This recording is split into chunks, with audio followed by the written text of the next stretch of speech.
service for maybe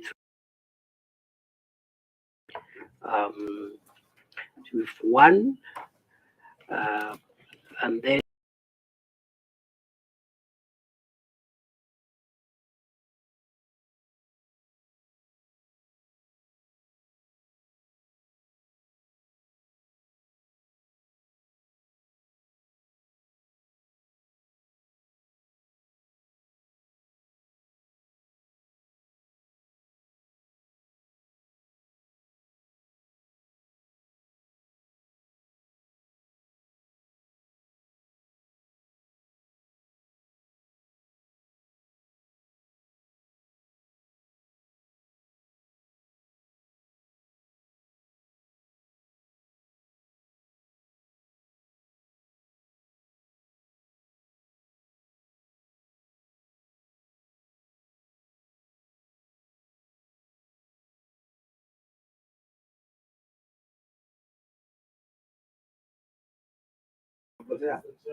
We know you.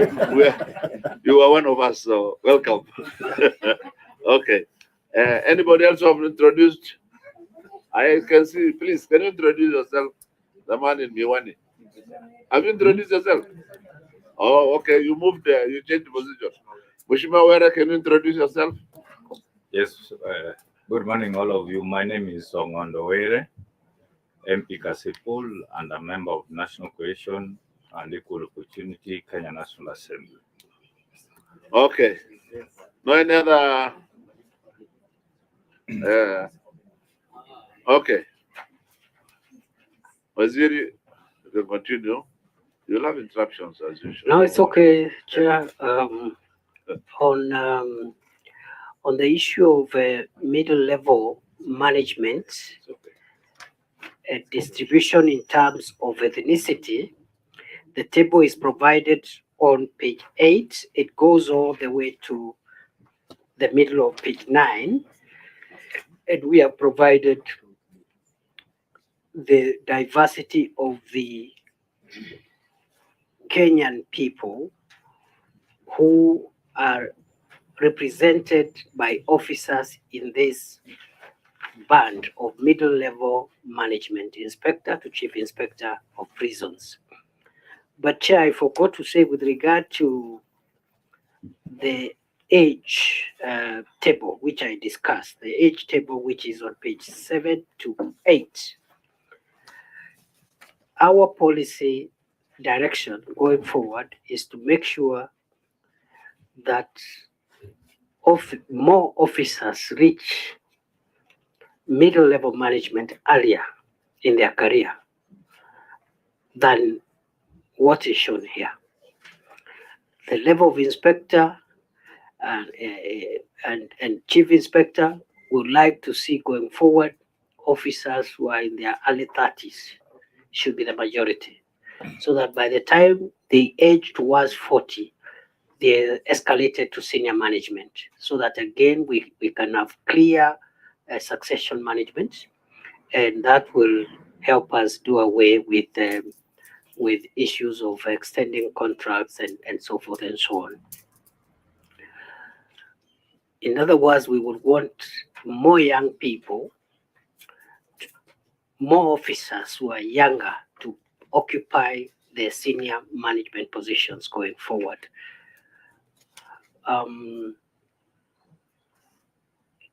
The next matter is junior level. These are prison constables to senior sergeants ranks. I'm on page 9 at the bottom. We have a total, the bulk of our officers actually are in the junior level. As I said, we have a total of 31,000 approximately. But 28,000 of these 38,000 are in this junior level. And for us as a ministry, this is something we need to address also, because that number is inordinately large. Recently, we carried out some promotions. That's what has even helped a bit, because for a long time, for many years, promotions had been stagnated. And I want to thank both the PS and the Commissioner General for that exercise that took place, I think, some 2-3 months ago. Within that junior level, we have a total of 28,955 officers. The male are 22,165. The female are 6,790. And clearly we have fallen again below the threshold. In terms of age, the distribution of these officers provided for in the table that starts at the bottom of page 9 and spills over to page 10 and ends on page 11 at the top. And the distribution there, the youngest officer is 19 years, we have 2 officers, and then 20 years, we have 72 officers, 21 years, we have 194 officers, and so on and so on. With regard to ethnicity, distribution by ethnicity of junior level ranks of our officers, the table on page 11 gives the numbers, and it ends at the middle of page 11.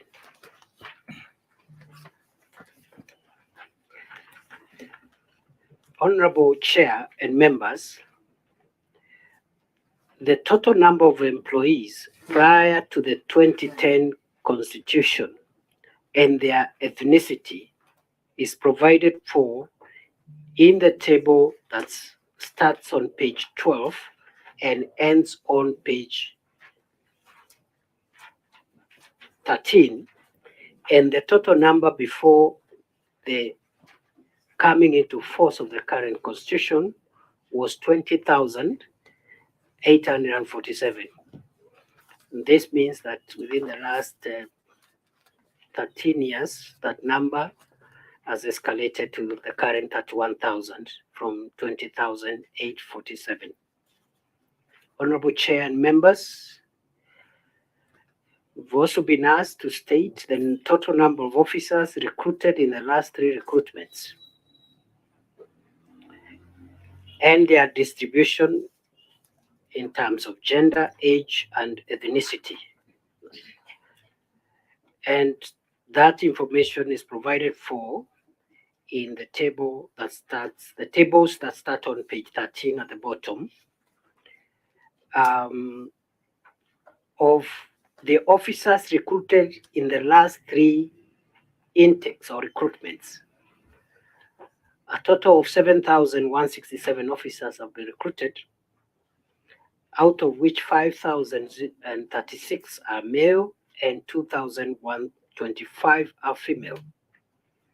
In terms of age, Chair and members, the distribution of those 7,161 officers is provided there. And what I can note there from that table is that the oldest recruit was 34 years, where we had 21 officers.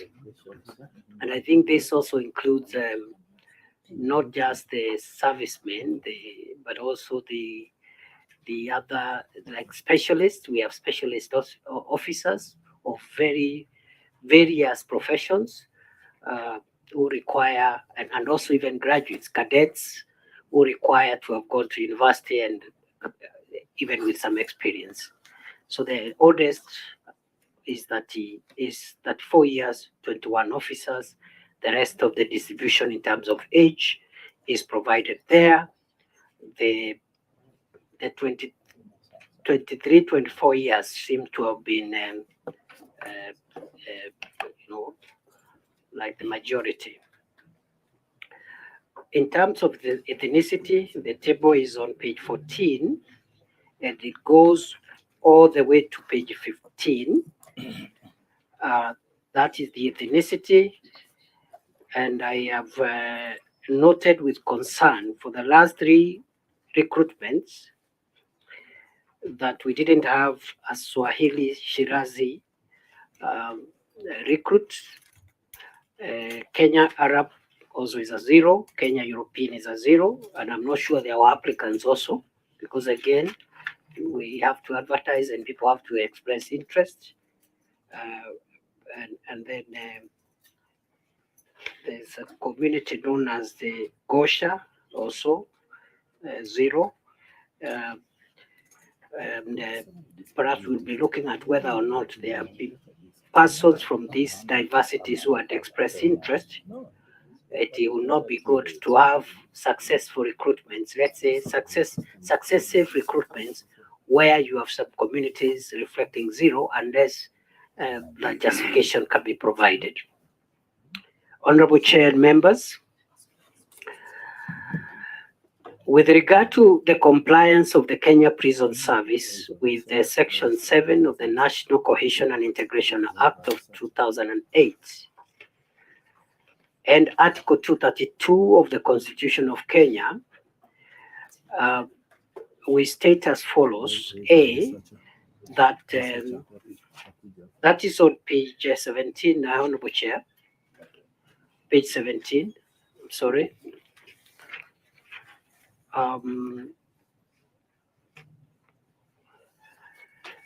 As already demonstrated through the table on page 1 of this statement, Kenya Prison Service staff represents the diversity of the people of Kenya, and therefore generally, as a general principle, there is no discrimination in the recruitment or even promotion within the Kenya Prison Service. Number 2, no ethnic community represents more than 1/3. No single ethnic community represents more than 1/3 of the total Kenya Prison Service uniformed staff population, and therefore the department or the service has complied with the above section. Number 3, for fair dispensation of disciplinary cases, the service has constituted the Prison's Human Resource Advisory Committee, which deliberates on all staff matters, and this committee uses or is guided by the human resource policy of the ministry or of the government of 2016, and the Public Service Commission disciplinary manual, standing orders, and of course the Prisons Act Cap 90, which is the enabling law. Honorable Chair and members, what efforts have we made to enhance our compliance with the law? 1, strict recruitment policy. And all recruitment is done at sub-county level. And the reason why recruitment is done at sub-county level is for us to ensure that no community or even sub-community is omitted. Because within a sub-county, you can map out the diversity issues easily, as opposed to whether if you are dealing with a county or even a cluster of counties. So we make sure that the recruitment takes place at all gazetted sub-counties of the Republic of Kenya to ensure that we get every diversity considered for recruitment. Number 2, in areas where academic requirements are not met, and we have had areas where, because of historical issues, we have not had academically qualified recruits. So what we've been doing is to engage with the Public Service Commission for waiver of some of the requirements on the basis of the affirmative action requirements of our constitution. So that the fact that a community or an area cannot produce people who meet the general standards for reasons which are justifiable, our constitution allows us to apply affirmative action. And we have been engaging the Public Service Commission to lower and vary the requirements to make sure that no part of the country and no community is left out in terms of representation in the Kenya Prison Service. And finally, advertisements on recruitment, we make sure is highly publicized in both print and electronic media. And normally we provide a notice of not less than 21 days. We publish it in advance to make sure that people know there is recruitment and nobody hears that a recruitment occurred last month or last week and there was no notice.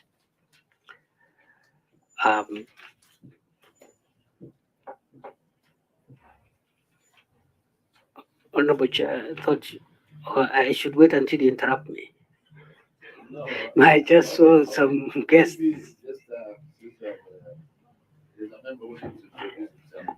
Thank you, Chair. My apologies for coming in late.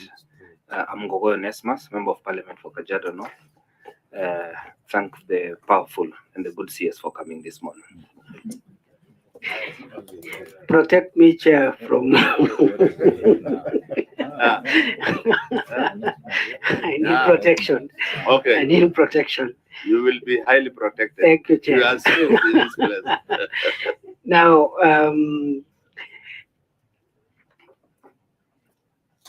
Honorable Chair, with regard to the challenges the Kenya Prison Service is facing in a bid to ensure enhanced diversity of employees and the mitigation measures, I would like to respond as follows.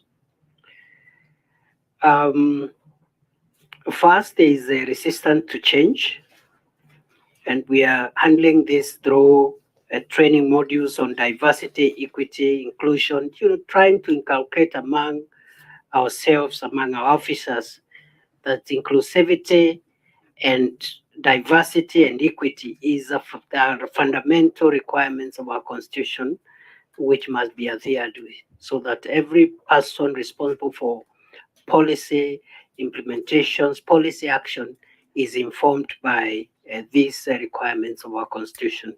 Number two, we have had challenges around training, and we are trying to sensitize officers on to ensure that they are conscious about what their actions mean for the enhancement of diversity. We have a challenge related to generation gaps, and we are trying to, as you've seen, we have all manner of generations in our workforce, and we are trying to enhance team building exercises and also to denounce generational stereotyping and raise generational awareness within the workplace. We are also encouraging knowledge sharing across officers from different age groups to encourage mixes in office and duty posts and encouraging teamwork. As I've already noted, Chair, we have a challenge of gender inequality within the Kenya Prison Service. And first and foremost, we are implementing a gender and anti-discrimination awareness campaign within the Kenya Prison Service, and also working hard to meet the requirements of the law by affording adequate and equal opportunities for appointment, training, career advancement for both male and female officers. And I am very keen on this inequality gap being addressed in the shortest time possible. And me and my colleagues are working hard to make sure that that happens. We also have a challenge related to ethnic and cultural differences. And because of the different backgrounds of our officers, and again, that is being addressed. And then we are also trying to look around all our correctional facilities, all our prison facilities, to make sure that other than the macro level, other than the national composition, no single prison, no single facility is composed of staff or officers who, for example, exceed the constitutional thresholds. For example, no individual prison facility should be manned or composed by staff more than a third of which are from one ethnic community, because diversity has to be looked at from the global national perspective, but also at facility institutional perspective. I'm on page 18, Honorable Chair.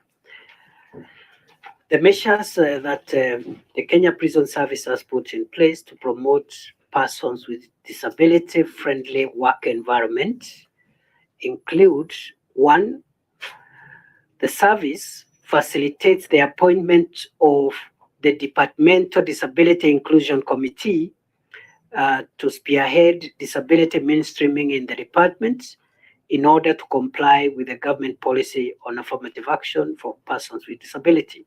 Number two, the service ensures provision of equal promotion opportunities, as I've demonstrated in the past table, to qualified persons with disability. In other words, no one would be denied promotion simply because they have a disability.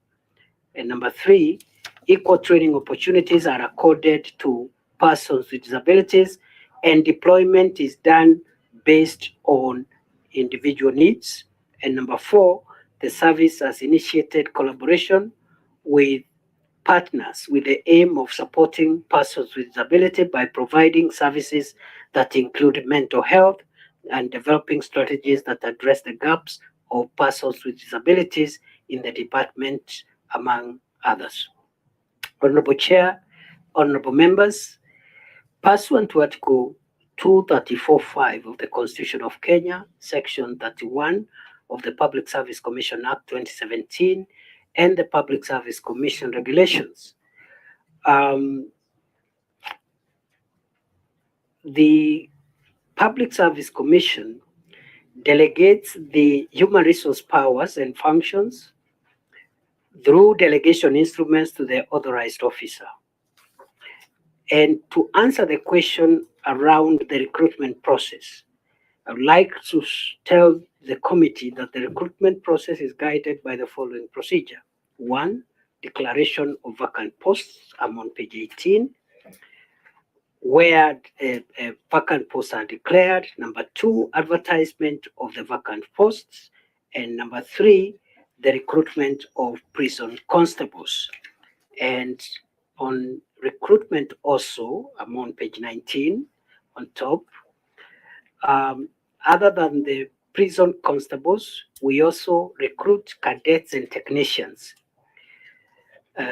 These are diploma and certificate holders on different entry level, guided by the scheme of service of the Kenya Prison Service, and university graduates as cadets in the fields related to correctional services. Upon recruitment, the recruits are trained, or they go through an initial training of 9 months, but for cadets it takes 13 months. It's longer.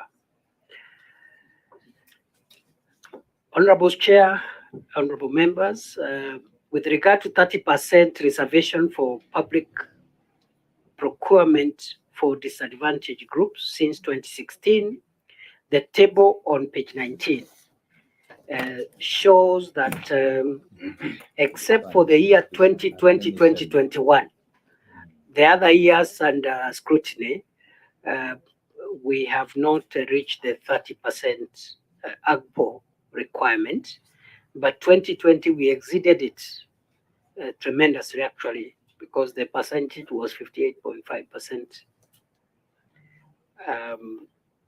And the table also shows how much of that procurement has been done on the basis of the principle of Buy Kenya, Build Kenya. Honorable Chair and members, the total budget set aside for procurement of goods and services in the financial years from 2016 to date is shown on the table on page 19, which goes up to page 20.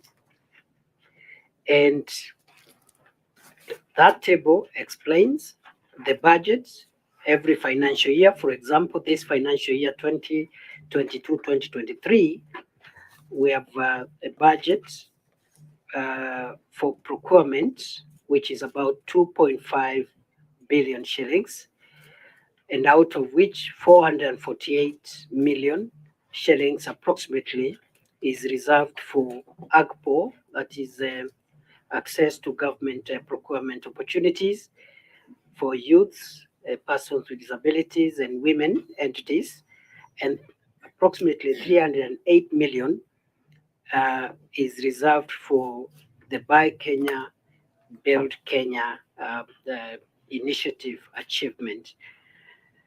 The procurement disaggregation of budget is for the previous years is provided in that table that spills over to page 20. Honorable Chair and members, the number of youths, women, and persons with disability whose goods and services have been procured in the by the Kenya Prison Service since the relevant law entered into force. The table is provided for since 2016-2017 financial year until the 2022-2023 financial year.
That table is provided on page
in these protected groups.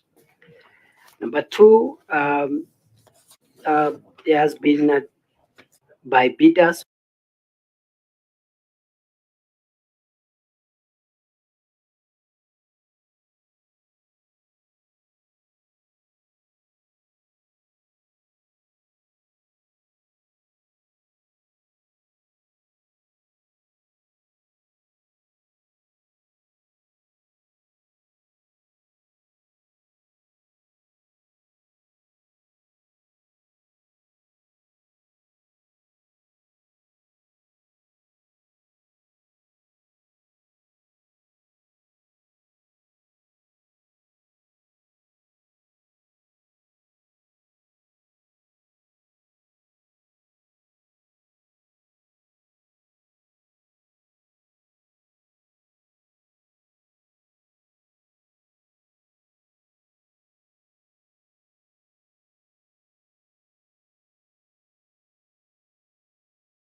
also their younger officers to be promoted while they are still in service, and that will go a long way in improving the morale of the officers. I submit, Honorable Chair. Thank you so much for that presentation.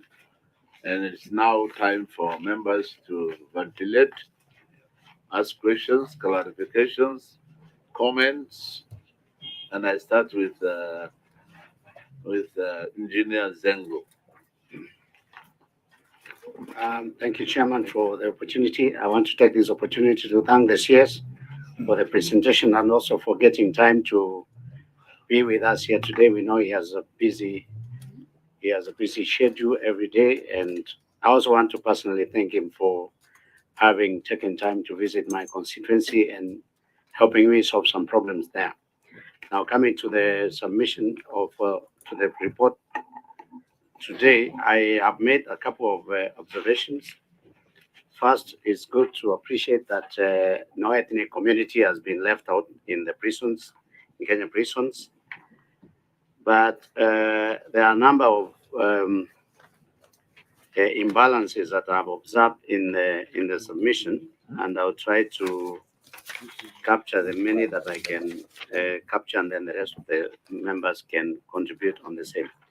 Now, when I see I note that out of the current workforce of Kenya prisons, the 5 major communities of Kenya currently constitute 64.249% of the entire workforce. That is a serious imbalance. So much as we appreciate that you've just recently been appointed in that position, maybe the staff of your organization may be given an opportunity to explain to the committee why we have 64.249 out of 45 communities of Kenya being taken up by 5 major communities. Number 2,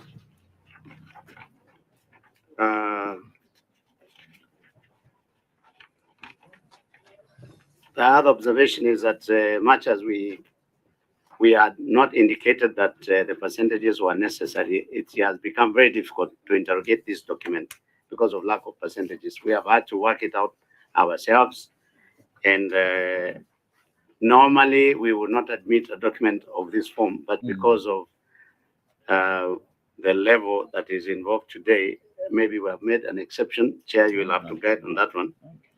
But having said that, I will refer you to page 10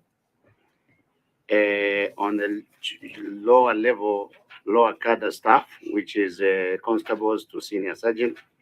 And my question is, why would you have people that are 61, 62, and 63 years old at the levels of the lower level?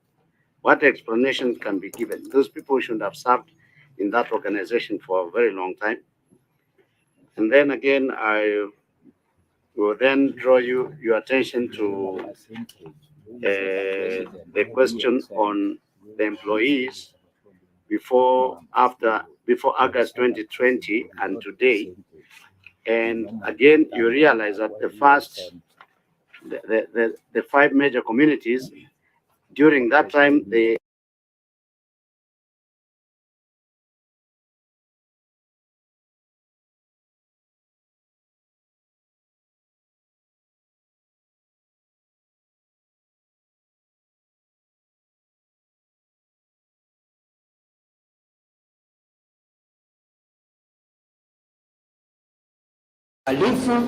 na kutojali sheria. We have to work hard so that we can justify the faith, the commitment, the sacrifice you have made to make us who we are.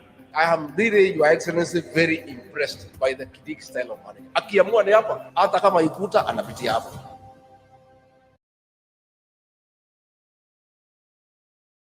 so many people have done. No, any graduate has done mathematics. Okay, finally, so I have many, but I concur with the engineer. He always does good mathematics for us. But So, any but- graduate does mathematics. so the last one is that CS has mentioned. Now I will skip the rest, but I know this one, maybe someone has not captured it. Yeah, but one thing the CS said is that he was talking about uniformed officers. He never mentioned anything about non-uniform. What does that mean? Does it mean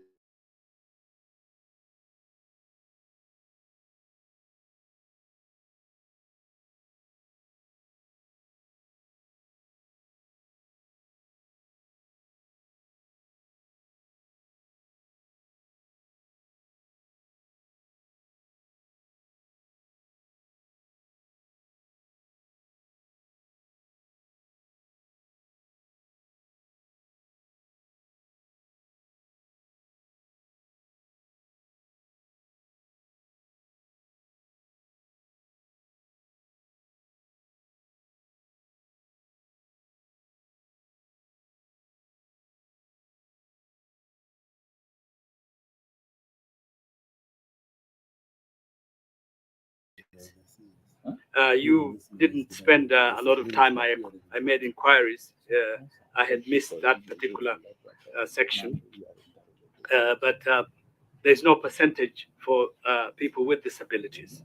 But if I could calculate, it's 0.9 if I follow the 2.9. If I follow the example of my brother, who has given us percentages, that is below, extremely below the requirement.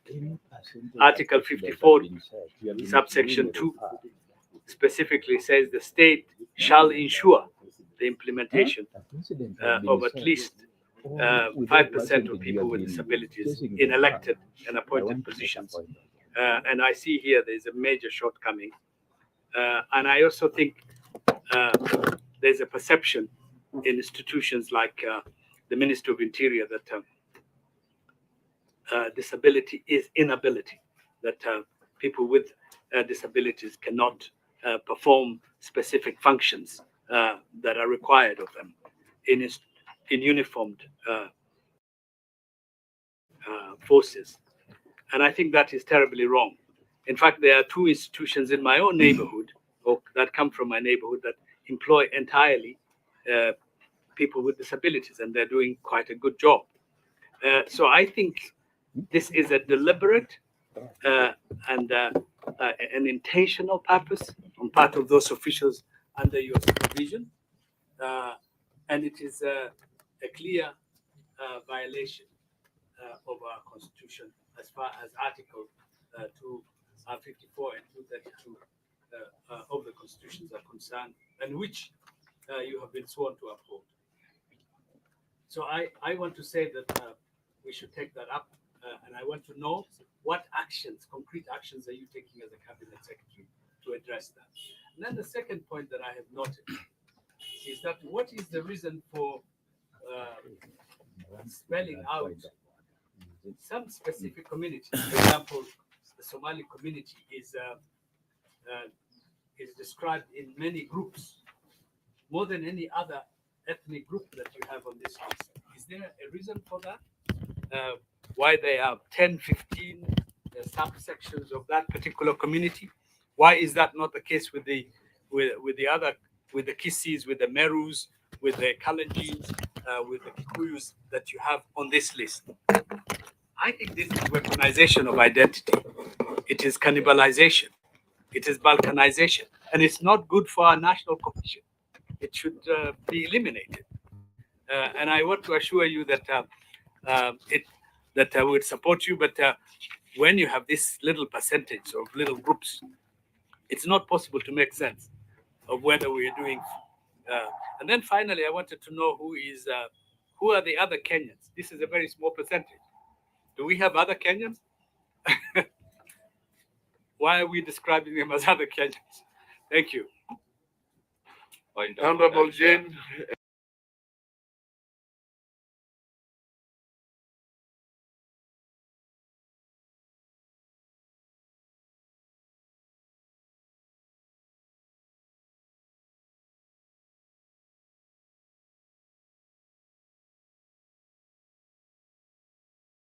Point of order, Chair.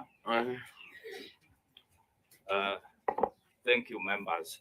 I appreciate that had been said, whereby we had called several, that is what is anchored in the Constitution and the Act.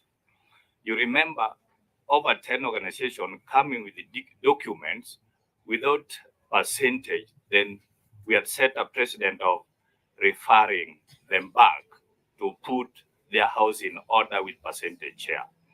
So I wanted the chair, before we proceed, I wanted to know that now this team which has visited us, are we treating them special? And why is it that we have declined in the precedents which we have?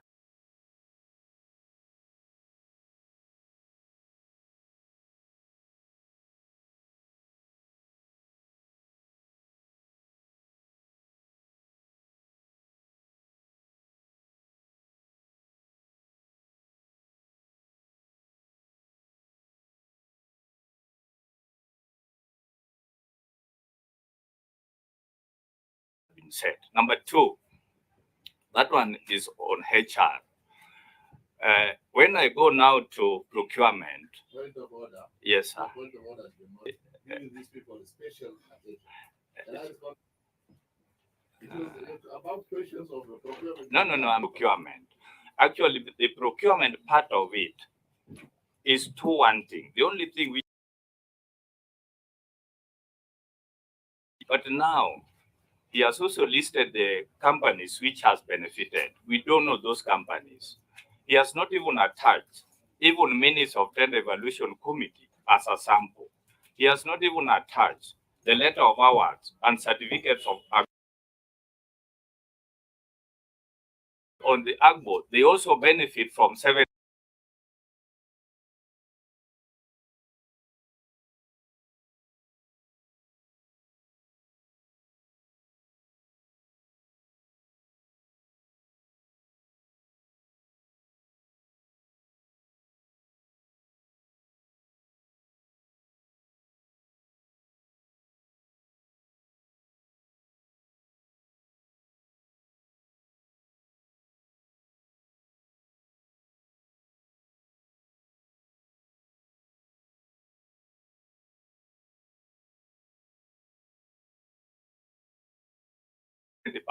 Not only 30%. That information is not there. So, as a committee of national cohesion, our work is to do what we call institutional audit. In the absence of all this information, the same way we had set a precedent before. Thank you. My honest observation and comment. Okay, Honorable Were, thank you for that. But this is the disadvantage of coming late. Thank you, Chair. Allow me to first thank the Cabinet Secretary for a good job he's doing in Laikipia. Though now we are having illegal grazers, you need to come in and help us. Then next question. CS, allow me to politely remind you, there are only 3 things in this country. We need the illegal grazers out. So I proceed to my questions. And one of my colleagues had alluded to it, Chair. I would want to bring our attention to question number 2, which asks about Article 54.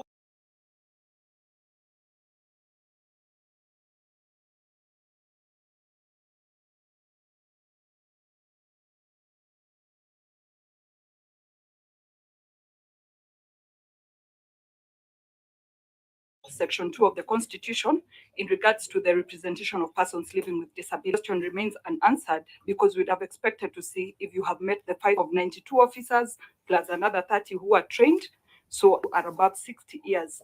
My question would be, what is their special disability for them to have their contracts extended? Then page 10 gets me a challenge of career progression in the service, but we have so many people retiring still at the junior level. And I don't know if the ones at 59 years who are now 189, you may sympathize with them again and extend their contracts in the sympathy of their ending their careers as junior officers. Kindly let's look at that, because even if you look at it upwards, you can still tell there are so many officers who still retire at junior levels. That said, I also have a question in regards to who is Somali. For the first time I'm hearing that.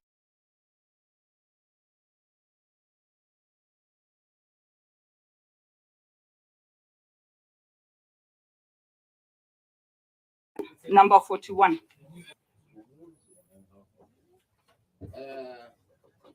Honorable Jen, Mary. Thank you, Chair. I want to thank our very busy CS for a concise and informative presentation. Of course, I share similar observations, concerns, and sentiments with my colleagues, but I have one question. Bona CS, you said you'd like to see your young people ascend to management level at an early age. I'm just wondering what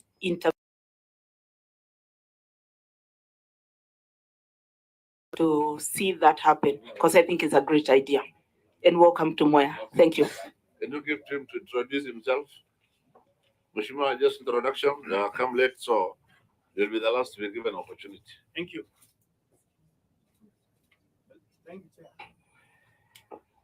Thank you, Chair. I'm Honorable Mwalimu Hari Kombe, MP Magarini, Kilifi County, Shakahola. Karibu Mwalimu wa Shakahola. No hand raised? Okay. Duncan, DMM. Thank you, Chair.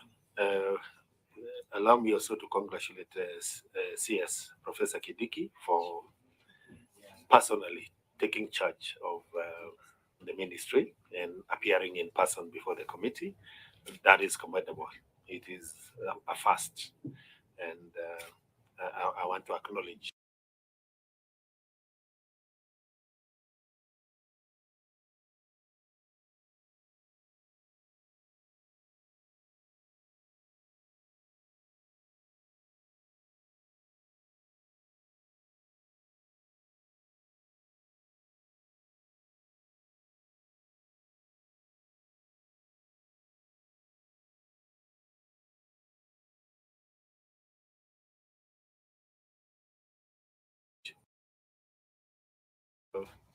My question, CS, the second compliment I want to give is the wide representation in terms of the Kenyan ethnic communities.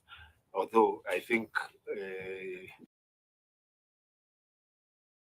what they have prepared against the official document that shows to comply with the AGPO requirement. Because all the other years, we have not managed the 30%. And that would be a worrying, it's a worrying trend or pattern for the department. The department that has a presence in literally every corner of this country.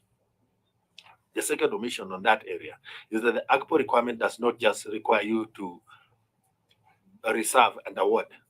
It also requires you to pay within a certain timelines. That detail, again, I don't know whether it is by omission or commission, it is conspicuously lacking. And therefore, that means we cannot really be able to score you accurately on your performance in that area. Lastly, although this may not have been included, we have the question of pending bills. And as you know, I am home. I represent one of the constituencies, one of the biggest institutions in Kingongo prisons. And the story there is not very good in terms of pending bills and the treatment of my suppliers there. And on the same vein, again, of the main subject here, there's the question of the centralization of procurement in the department, because we think that these institutions ought to be agents for stimulating local economies. But when I have the suppliers in Kingongo, largely dominated by suppliers from, not supporting the local economic, the local community, and therefore the local economy, I have reason to worry about the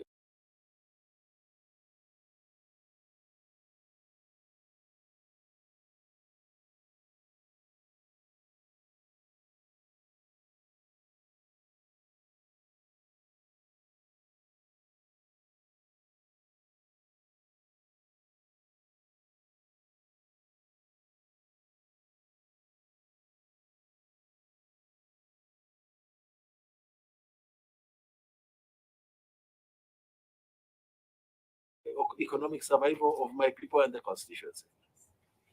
Thank you, Chair.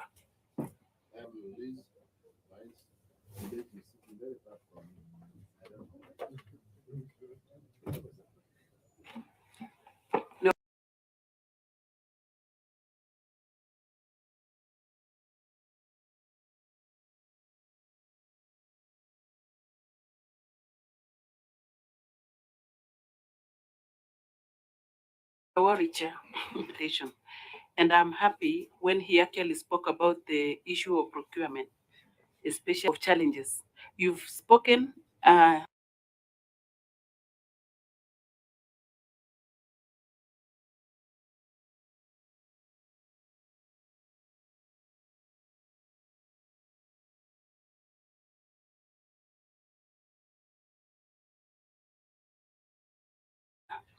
challenges facing other categories, but the challenges of people with disability didn't come out. I know there are so many challenges about the issue of people with disability. And if we don't get the challenges, then we may not even get the answers.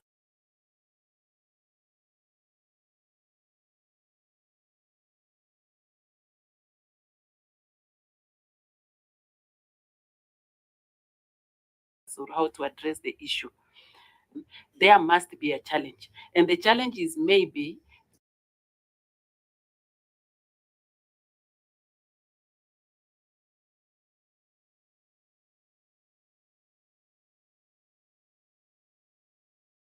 the challenge we may not get the answer, Banasias. So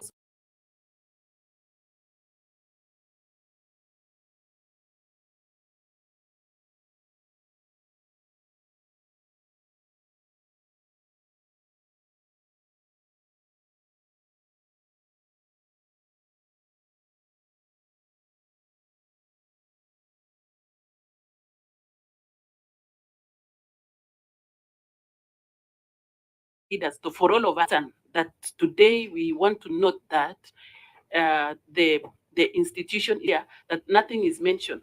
Financial year 20, if you go back to a table on page 19 and page the column of 2017 and 20, the financial year, there is nothing that is implicated about the budget. Thank you. Yeah, thank you, my vice. About people living with disability, and she's a voice. I assure you guys. Mudhoni. Thank you, Chair. First, I wish to appreciate the CS and his team for the presentation. Also, I want to appreciate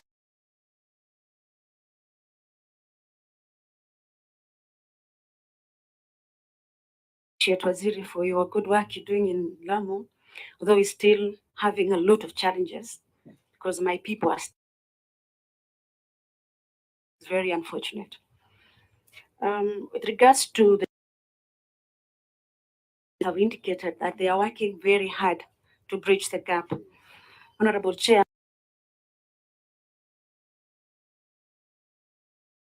that gap is going to be bridged because the prisons being a collectional service,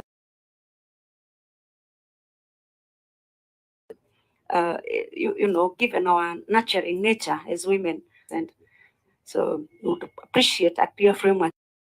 The prisons is going to recruit like 100% women next time, or you know, what are the clear frameworks, Waziri? Because this we shine best at nurturing and being collective as women. So where we fit, please allow us to fit and do the job. Thank you, Honorable Chair. Honorable Were. Thank you, Chair. Again, 2010 Constitution was not brought in vain as far as employment is concerned, because wealth distribution goes with employment. That's why this act was brought. I'm very happy with the outline of the staffing within the prisons before 2010, which we agree they are imbalances and we rule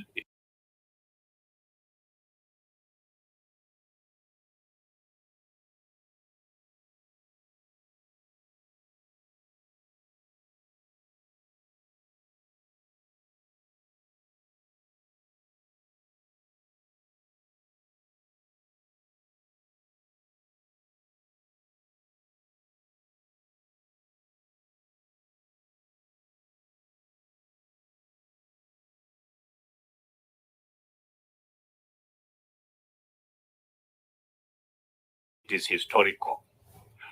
When you look at the tables, 3 communities, allow me to mention, before 2010, Kalenjin, Kamba, Kikuyu, Loya, Luos, and Merians dominated it. Then now, when the presenter is a former legislator, a very prominent, can you explain to us why deep in could not be done in the prisons to attain why the constitution is flawed with this? Thank you. Chair, point of information. Who needs information?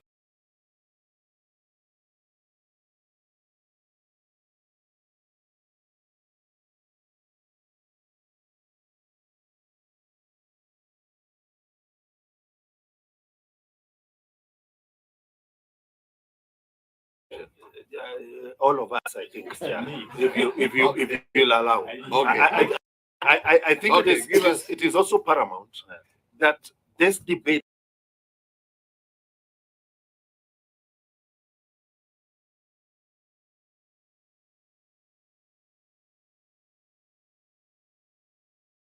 about dominance in this country is Constitution requires equity. The laws that we have passed to actualize the Constitution have also put thresholds, perpetrated dominance.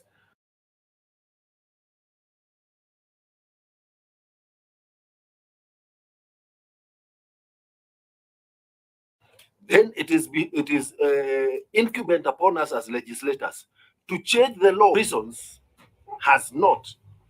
If I look at the figures here,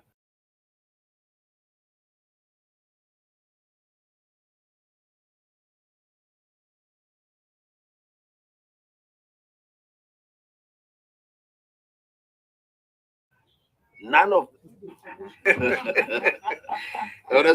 Thank you, Chair. And I said, Chair, this is a very powerful and a good CS. Because, Chair, there have been powerful CSs.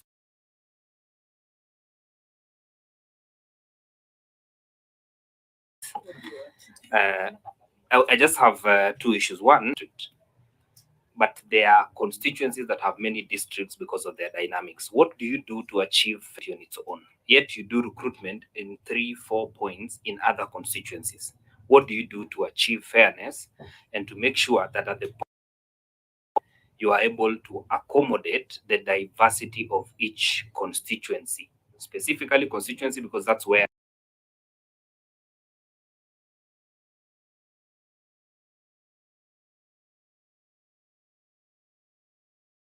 one. I'm a beneficiary of the CS and specifically his ministry, because able to receive birth certificates at the district point.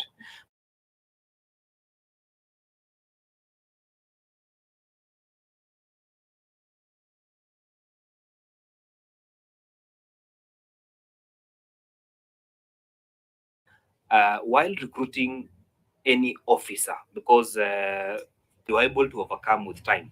For instance, you're recruiting 2,000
come in recruited with gender to make sure that 30% of the people who are coming in will be from either gender.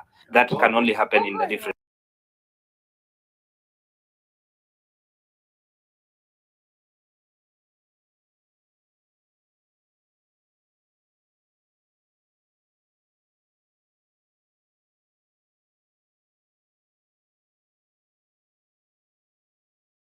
Place. Okay. Okay. The groups in the Mijikenda.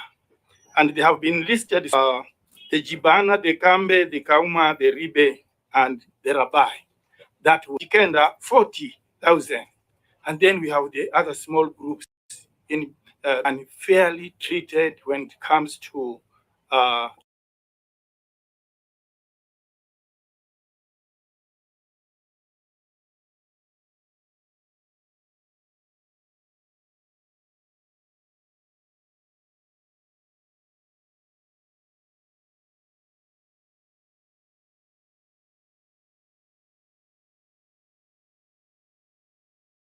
the recruitment. All doesn't go well.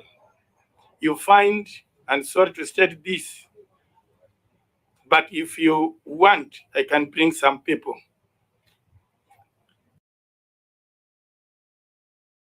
At least 5 recruited. Thereafter, go to some place and people take money there. And at the end of it all, you find someone has been taken. Chair, I just Googled and I Googled the word vulgar.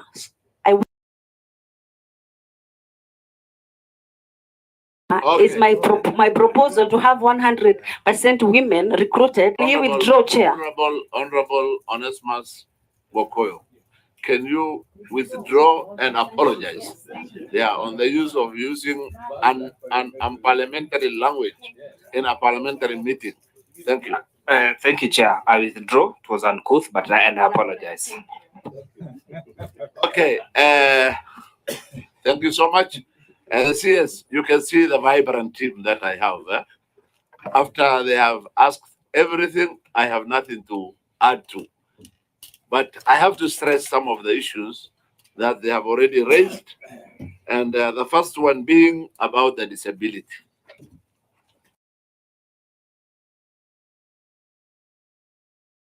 I mean, 0.29. And what the law says is 5% minimum. It's not only 5%. You can as well go to 10%, 15%. That will 5%. You are not even nearby. And institution, we don't expect that. So we want to know what strategy you are going to put in place before we call you next for the same issue. Our strategy is to be calling the organizations we are calling now again to see the progress, maybe in a year's time or so. So can you please give us strategy of how you will at least get that minimum threshold that is required by law. Number 2, gender. These days in most of the organization, we see the other gender, the male gender, is in danger. But in prison, you are not able to fulfill the 30% required by the law. You are 23. And prison is, as some of my colleagues said, correctional services. Even in homes, is the mothers which act as correctional services at home to correct the children during their upbringing.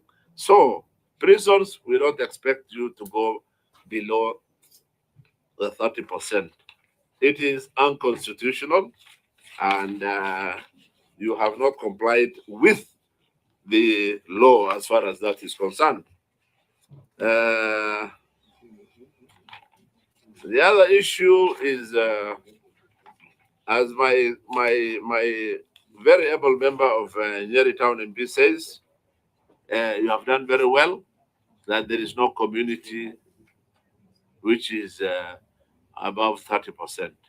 Actually, there is an amendment in the House now from this committee, which is going to reduce that to about 1/5 will be how many? 20% in the near future. But we are not now begging you on that. But still, you are not on, there's no any community above 30%. But if out of the 47 communities, only 4 of them or 5 of them are 60%, now it's not a specific community, then it's still unfair. By law, you might be protected, you are okay, you have not gone by above 30%. But if you have only concentrated on 5 communities, and that's 60%, 5, and then 42 communities are 40%, then you need to pull up your socks and show some compliance there. Another issue is about the gender still is the same almost everywhere.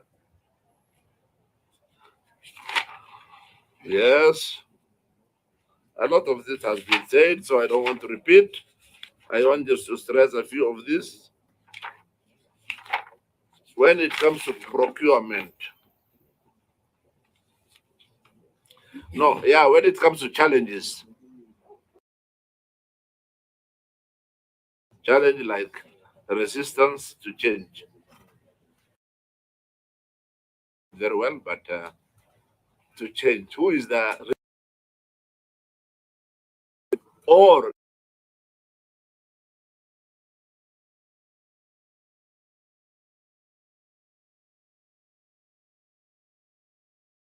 is it your staff who are resistant to change?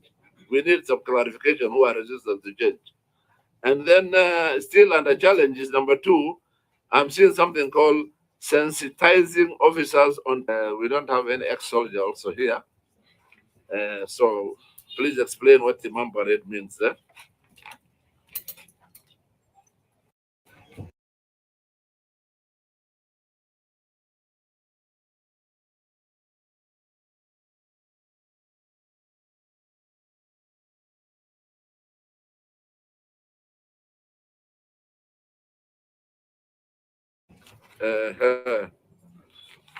And then under procurement, if you look the letter from the parliament, the last paragraph, it says the committee requires you to submit 20 hard copies. That has not been done. One, we have received everything here today. I don't think. Then where are the supporting documents? When we talk of 30% to the AGBO, to the disability, to the women, to the youth, we require some sort of supportive document. We require samples of certificates of somebody. That's the only way we can verify these are AGBO sector of the community. But if you just say, like the way you have put it, then it is very unfortunate. We shall not know. So no supporting documents. Finally, under procurement still, there is no one time. I think it is only one time you have reached the 30% for AGBO. If I give you an example of 2022-23, you are only 17%. Very far from the 30% again. Very far. If you are 20-something, we are saying you are almost approaching the 30%.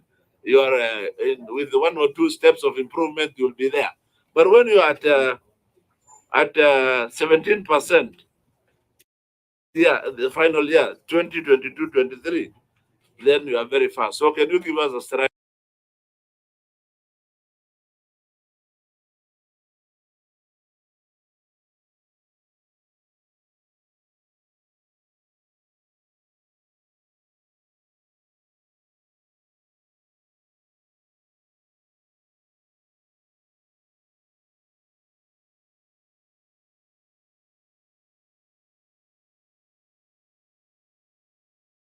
Strategy of how you will move on that.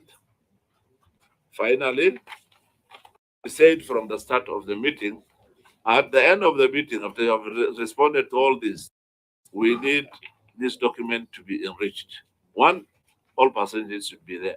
Two, I make my conclusive remark, which I'll make after your responses. You are now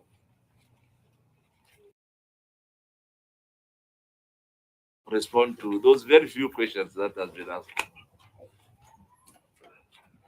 Thank you, Chair. Chair and members, we first of all thank you for listening to us, even if, as it has come out, that we should have done better. We thank you for your directive you've given, such that our presentation, because we are not going to change a single, but with your permission and the permission of the committee, then we can do the extra job and resubmit physically, where we include the percentages, where we give you supporting documents for the procurement and related facts that we've presented, and make sure that I promise you, Chair, next time we'll be fully compliant ahead of time, including submitting all that at least 5 days before appearance. And thank you, Chair, for being kind on us. We don't take it for granted. Chair, I agree with the sentiments that there is work to do. And I agree that our correctional services and the prisons fall short of the constitutional requirements on several fronts in terms of inclusivity, diversity, etc. That we do not dispute. I agree with the members that we need to relook at the inclusivity, ethnic inclusivity afresh, so that on the one side, just we don't also criminalize communities that perhaps are more than other communities. And I think what we need to do to be able to be constitutionally aligned is first to make sure that the number of staff and officers from every community match the population dynamics of that community. That is the fairest thing to do.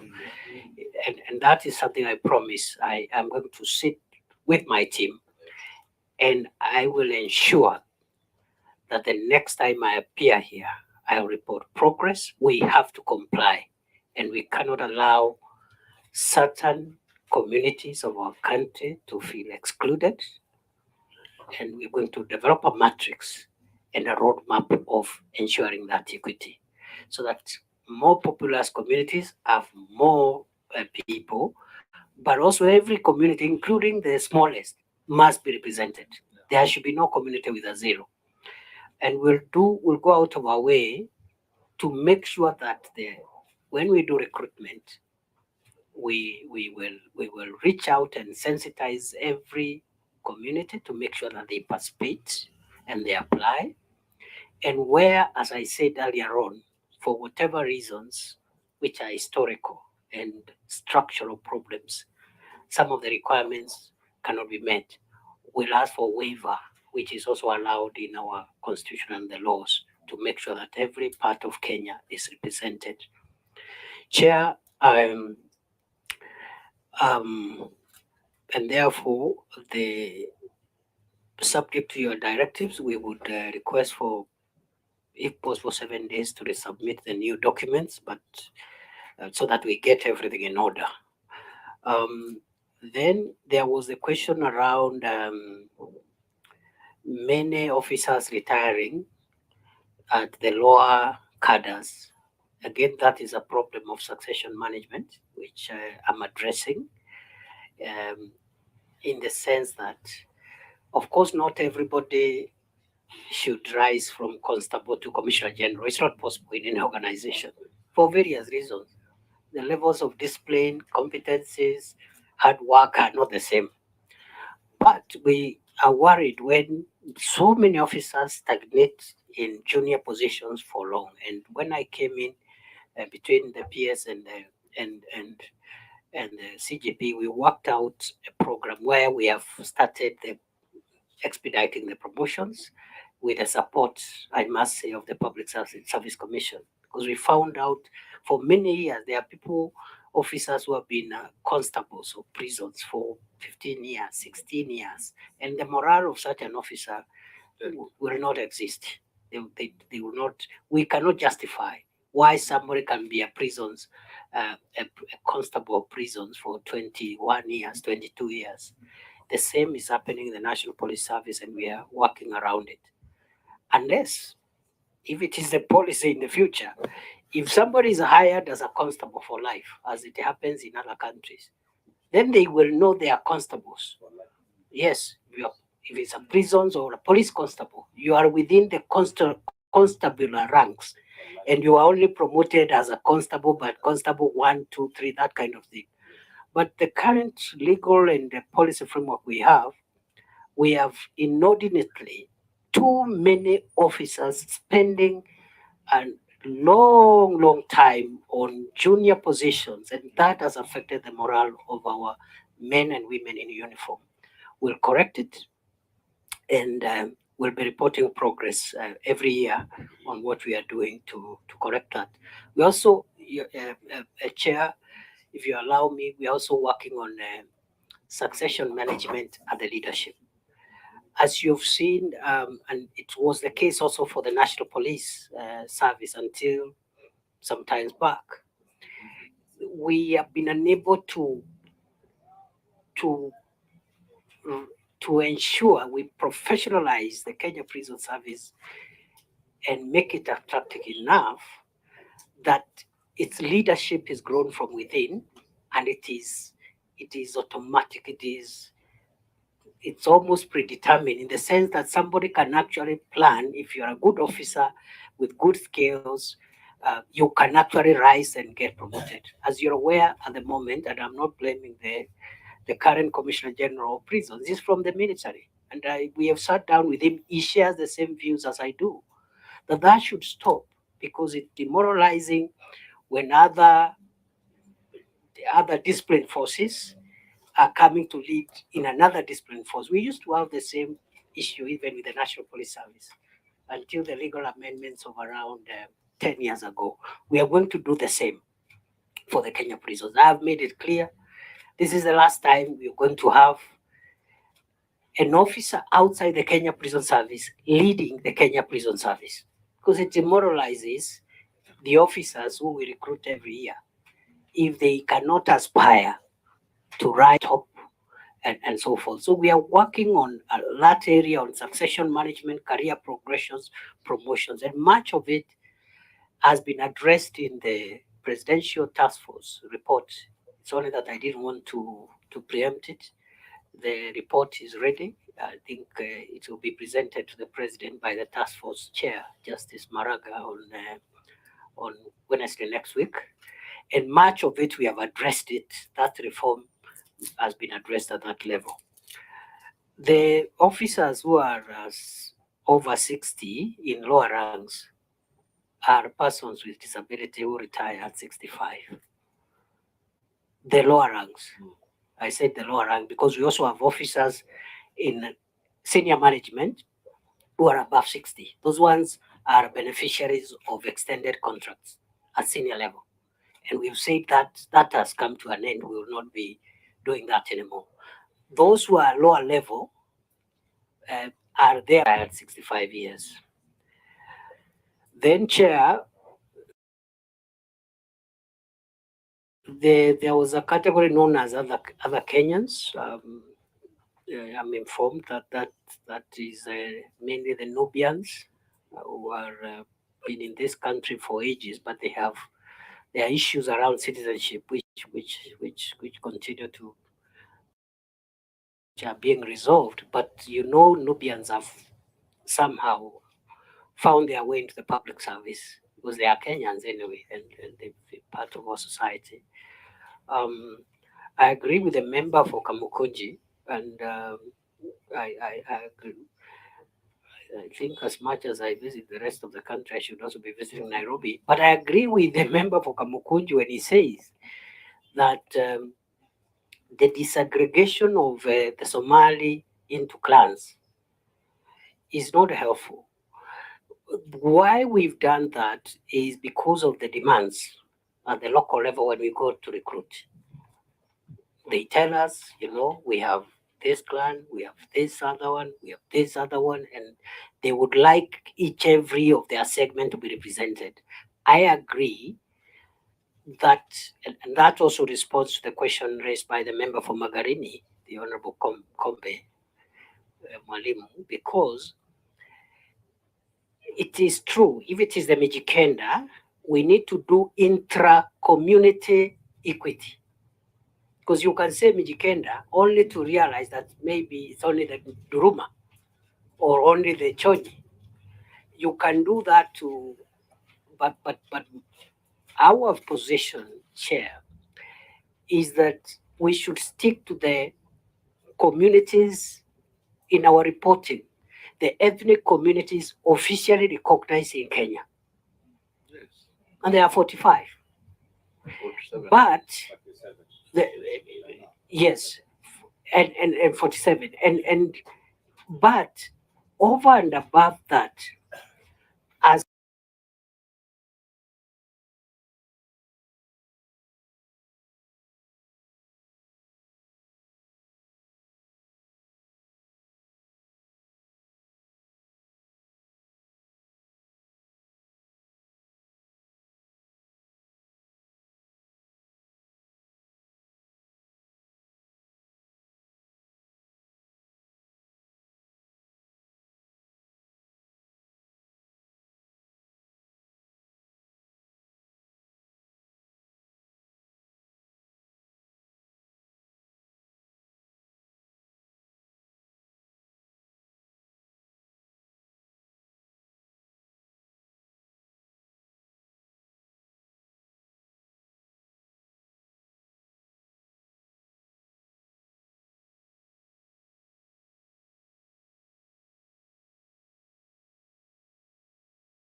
as diversities, such as the Mijikenda, such as the Somali, we can be attaching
but we should start with.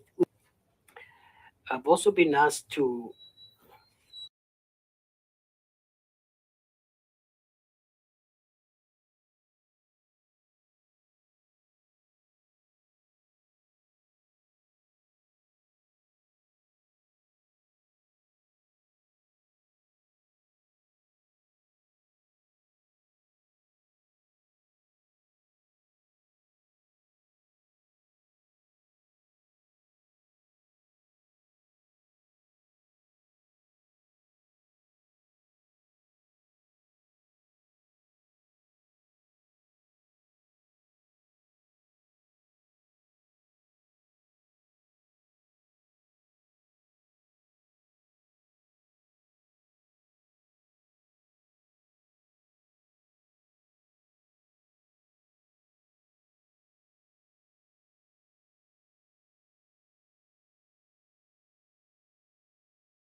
met. Many of the people with disability, women and you, as much as we want to comply with the law, NAGPO, we have to centralization of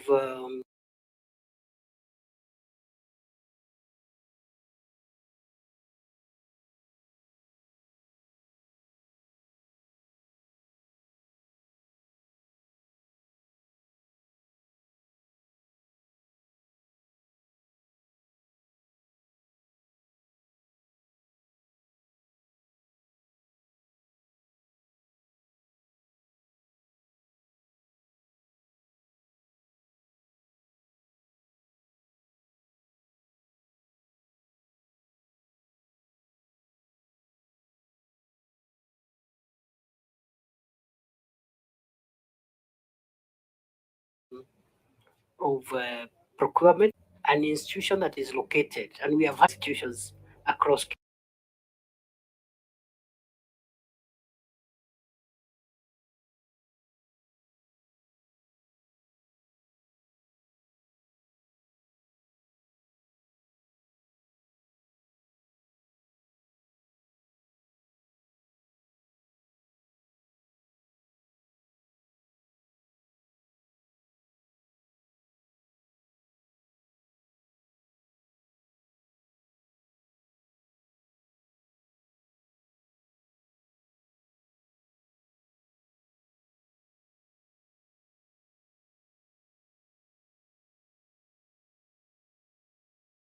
institutions across Kenya from that general area, instead of importing people from elsewhere. So we discourage so that going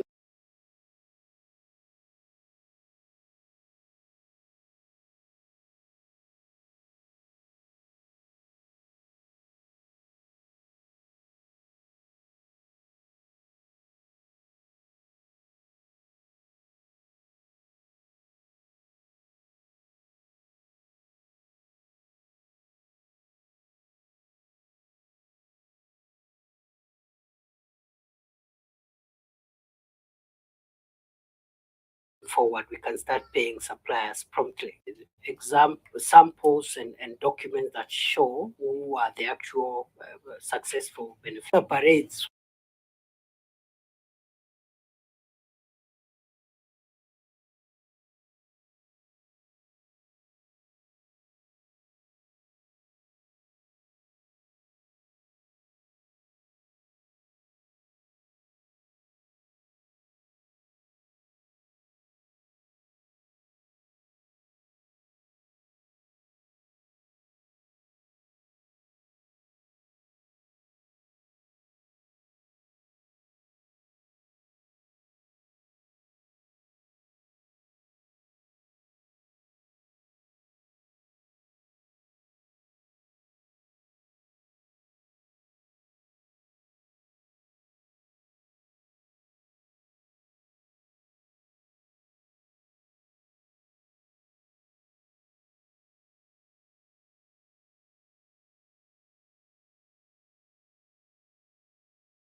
which are for pass out and other whatever. These